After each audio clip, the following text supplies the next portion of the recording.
अस्सलाम वालेकुम उस्मान। गौर व फ़िक्र करने के बारे में अल्लाह ताला ने कई दफ़ा हमें कुरान मजीद में तालीम दी है। आप लोग कुरान मजीद पर गौर करें, आप लोगों को पता लगेगा कई दफ़ा ये दावत दी गई है कि आसमान और ज़मीन पर गौर व फ़िक्र करो। मसलन सूरह अल-बकरा 2 इसकी आयत नंबर 164 में बड़े डिटेल में अल्लाह ताला ने बताया आसमान और ज़मीन पर गौर व फ़िक्र करो, हवाओं की गर्दिशों पर गौर व फ़िक्र करो, ज़मीन पर जो जानदार मखलूक फैल गई है उन पर गौर व फ़िक्र करो, बारिश और पानी के निज़ाम के ऊपर गौर व फ़िक्र करो, बादलों के ऊपर गौर व फ़िक्र करो। एक्सप्लोर करें, गौर व फ़िक्र करें। गौर व फ़िक्र करना, गौर व फ़िक्र करने वाले हम लोग कहाँ हैं यार।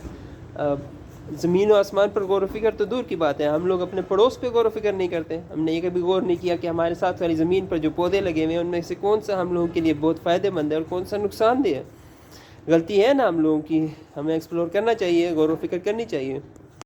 पड़ोस तो दूर की बात है, हम लोगों ने अपने घर पे कभी इतना ज़्यादा गौर व फ़िक्र नहीं किया, कभी अपने घर को इतना एक्सप्लोर नहीं किया कि हम घर में हमारे क्या क्या चीज़ें हो सकती हैं जो हमें लिटरली तरक्की के रास्ते पर लेके जा सकती हैं। कभी इतना ज़्यादा डिटेल में आपने घर को अपने एक्सप्लोर किया, आपकी फ़िलहाल दराज में कब से कोई चीज़ पड़ी हुई है और आपको पता भी नहीं है कि वो काम की चीज़ आपके लिए पड़ी हुई है वहाँ पर। गलती है ना, एक्सप्लोर करना चाहिए, गौर व फ़िक्र करनी चाहिए ना हम लोगों को। घर तो दूर की बात है, ये जो आपके हाथ में मोबाइल है, कभी आपने इसको पूरी तरह से एक्सप्लोर किया? आपको पता है इसके अंदर क्या क्या फ़ीचर्स हैं जो आपके बहुत काम आ सकते हैं, आपको वाकई फ़ायदा पहुंचा सकते हैं आपके हर सिचुएशन के अंदर। आपको पता है इसकी सेटिंग्स में जाके क्या क्या कुछ आप लोग चेंज कर सकते हैं जो आपको वाकई फ़ायदेमंद हो सकता है।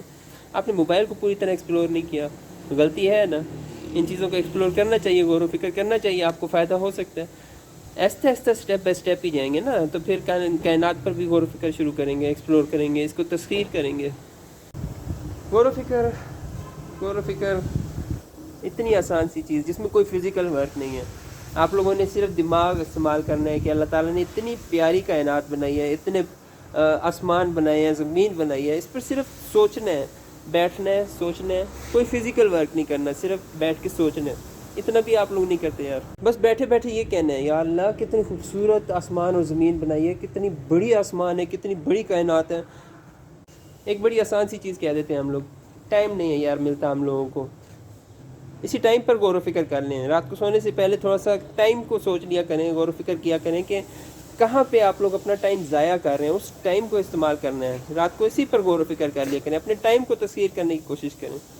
एक सिंपल से दिमागी काम से ये प्रोसेस शुरू हो सकता है गौर व फ़िक्र करने का, और रियली लिटरली आसमान और ज़मीन की फ़िज़िकल एक्सप्लोरेशन शुरू हो सकती है। बहुत बड़े लेवल पर आप लोग काम कर सकते हैं और अल्लाह ताला को ये पसंद आएगा कि आप लोगों ने ये काम किया है। अल्लाह ताला की बनाई हुई कायनात के ऊपर गौर व फ़िक्र किया है, उसको एक्सप्लोर किया, उसको तस्खीर किया। अपने पोटेंशियल के साथ शुरू करें, अपने पोटेंशियल को एक्सप्लोर करें। आप लोग क्या क्या कर सकते हैं, फुल लिमिट पर जाएँ। आप लोग अगर फ़र्ज़ किया एक पेज बुक का, एक एग्जांपल दे रहा हूँ, एक पेज बुक का 5 मिनट में पढ़ते हैं तो अपने पोटेंशियल को इंक्रीज़ करें और उसको 2, 3, 4 मिनट में पढ़ने की कोशिश करें। कई लाइफ की जगहों पे यही चीज़ अप्लाई हो सकती है। आप कोई काम करते हैं उसको और ज़्यादा पावर से और ज़्यादा पोटेंशियल के साथ करने का देखें कि आपके अंदर कितना पोटेंशियल है, कितनी ताकत से वो काम कर सकते हैं। एक्सप्लोर करने की आदत डालें। अल्लाह ताला ने हमें ये बार बार दावत दी है कि एक्सप्लोर करो, तस्खीर करो, गौर व फ़िक्र करो। यही कामयाबी का राज है यार। जज़ाकुमुल्लाह खैर।